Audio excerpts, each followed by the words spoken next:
White হাউসের কাছাকাছি নির্বিচারে বন্দুক হামলায় ন্যাশনাল গার্ড 2 সদস্য আহত হন। তাদের অবস্থা আশঙ্কাজনক এমন তথ্য জানান ওয়াশিংটন ডিসির মেয়র মিউরিয়েল বাউজার এবং FBI director cash Patel. Mayor বলেছেন ন্যাশনাল গার্ডকে টার্গেট করেই হামলা চালানো হয়েছে।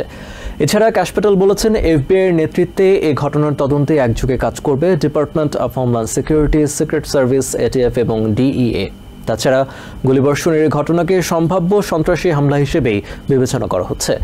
এনবিসি নিউজ সূত্রের বরাত দিয়ে জানিয়েছে 2 সদস্যের মাথায় গুলি লেগেছে। বৃহস্পতিবার থ্যাঙ্কসগিভিং ডের উৎসব ঘিরে বুধবার দেশের অধিকাংশ মানুষ যখন প্রস্তুতি নিচ্ছিলেন, অনেকেই নির্ভর হয়ে ভ্রমণে ছুটছিলেন।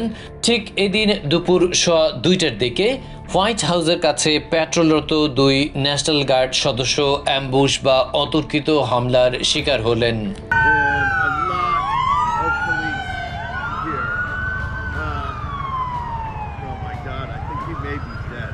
রাজধানীর metropolitan police executive assistant chief Jeffrey Carroll সংবাদ সম্মেলনে জানালেন, 17th ও আই স্ট্রিট নর্থ ওয়েস্টে পাহারা দেওয়ার সময় হঠাৎ করেই এক কোণা থেকে হামলাকারী সামনে এসে তার হাতে থাকা বন্দুক দিয়ে ন্যাশনাল গার্ড সদস্যদের লক্ষ্য করে গুলি ছোড়ে।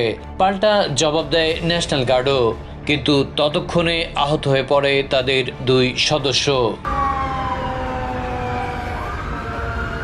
নির্বিচার গুলিতে আহত 2 ন্যাশনাল গার্ড সদস্যের অবস্থা আশঙ্কাজনক এবং তারা স্থানীয় হাসপাতালে ভর্তি বলে তথ্য দিয়েছেন ওয়াশিংটন ডিসির মেয়র মিউরিয়েল বাউজার এবং এফবিআই ডিরেক্টর ক্যাশ প্যাটেল।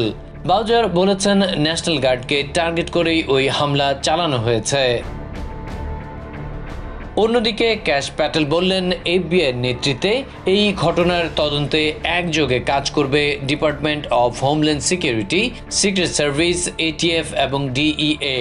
তাছাড়া গুলিবর্ষণের এই ঘটনা সম্ভাব্য সন্ত্রাসী হামলা হিসেবেই বিবেচনা করা হচ্ছে। এনবিসি নিউজ সূত্রের বরাতে জানিয়েছে 2 সদস্যের মাথায় গুলি লেগেছে। এদিকে ওয়াশিংটন পুলিশ এই ঘটনায় এক সন্দেহভাজনকে আটক করে কারাগারে নিয়েছে। প্রত্যক্ষদর্শীরা জানিয়েছেন, তারা গুলির আওয়াজ পেয়ে আতঙ্কিত হয়ে পড়েন। পরে জানতে পারেন ন্যাশনাল গার্ডের সদস্য ছাড়াও একজন আহত হয়েছে। It's scary. I saw the cop cars. I came down and I heard 2 National Guardsmen have been shot, and I heard someone else got shot, and it was a random attack.